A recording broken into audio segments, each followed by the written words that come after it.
এর পোলাও, নোনতা সুজি আর পাউরুটি রুটি আর ভালো লাগে না, সেই জন্য আজকে সকাল সকাল উঠে এক বাটি সাবু ভিজিয়ে দিয়েছিলাম অল্প একটু। ওটা ফুলে দেখুন অনেক বড় হয়ে গেছে।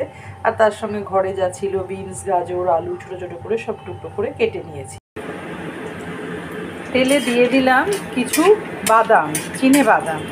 এই বাদামগুলোকে এবার ভেজে কি করব, তুলে রাখবো, কেন একটুখানি ওপর দিয়ে ছড়িয়ে দিলে হয়ে যাবার পর খেতে খুব ভালো লাগে। দিলাম একটু জিরে ফোড়ন, দিলাম একটু সর্ষে ফোড়ন।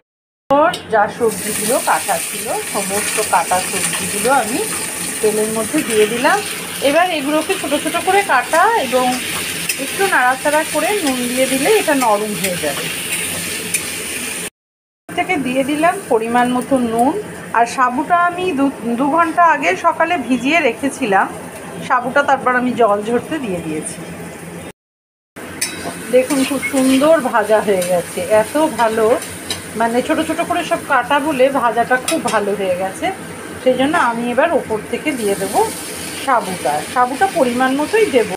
পুরো সাবুটা এবার ঢেলে দিলাম। সাবুটা ঢেলে দেওয়ার পর একটু কিছুক্ষণ নাড়বো, নেড়ে জিনিসটা যাতে পুরো মিশে যায় ওর মধ্যে, যাতে অনেকে আবার মিষ্টি খান কিন্তু আমরা মিষ্টি খাই না, মিষ্টিও আপনারা যারা খান একটু মিষ্টিও দিতে পারেন।